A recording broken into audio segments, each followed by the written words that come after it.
Saints make noise, so listen. And that being said, have any of you ever met a saint?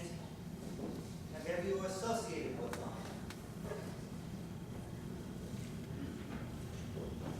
14 years old, I'm in a civics class in high school, and Father Henry Brown takes his unwitting class of 14-year-old guys, and he brings us to the Episcopal Baptist Church to hear Dr. King's speak. I never met Dr. King, but I was there and I've heard him speak.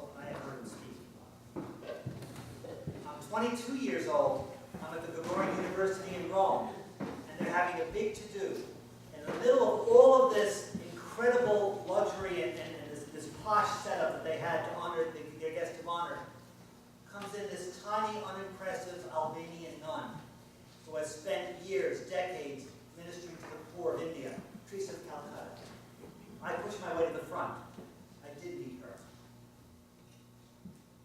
For those of you who know all of the trials of what South Africa went through, you know they did not have a bloodbath at the end of apartheid because of the way they were able to deal with questions of race, and one of the reasons why was because of the Nobel Peace Award winner Desmond Tutu. I lost my place online at the seminary, and they stuck me next to him for lunch. I had no right to be there. And yet, as important and impressive as those people are, and God knows they really are, sainthood is not about just the important people. And that's why I'm so glad at least Joe, I could always depend on Joe to raise his hand when others will not. Sainthood is about the extraordinary and the heroic, but it is about who we are. When Paul would write to the Christians of the various churches he founded, he always addressed them as the saints of God. That hymn, saints of God, that phrase comes out of his letters. Now I can be snarky and I can say, yeah, I've come to know lots of you, and I don't always think of you as saints of God. And you could be just as right to turn to me and say, oh yeah, well we know you.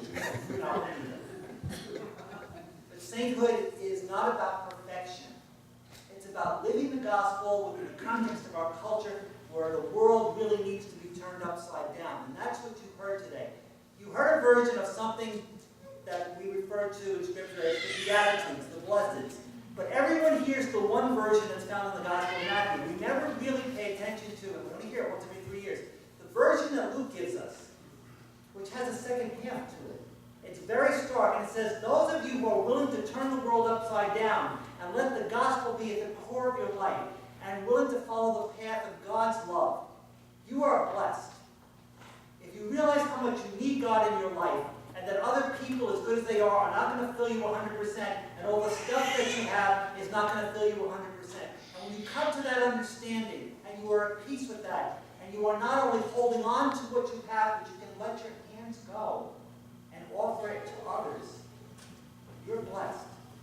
And then Jesus also said, for those of you who can't do that, I feel sorry for you. He uses the phrase, woe to you who are satisfied now, you've got everything. What we do today is so important because we not only bring one new young man into the life of the church, we really raise one person to your level as a saint. Because we are people who believe. We believe in God, who is Father, Son, and Spirit. We believe God's mission is found now in the church and that we carry that out. We are commanded and commissioned to do so. That we will carry out and continue the apostles' teaching in fellowship, at the breaking of the bread, and pray together. We will fall into evil. We're flawed. We're imperfect. But whenever we do, we will repent and return to the Lord and proclaim by our lives that all this really matters. Again, I go back to Francis of Assisi, that great line he left his brothers before he died. He said, look, if you're a Christian, your job is to preach always. Let people know the good news of Jesus. Preach. If necessary, use words, but preach. And his point being, you preach by the way you live, not just with the words that come out of your mouth. Will you strive for justice and peace? Will you seek and serve Christ to all the people who cross your path? That's the church into which James is to be baptized. Those are the vows that his mom and dad and godparents will take, and it is the vows we all took and reaffirm, and will reaffirm in just a few moments.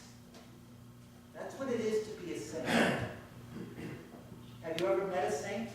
Look around. Look in the mirror. most important saint, the most important person called to sainthood, is the person who looks back at you from it.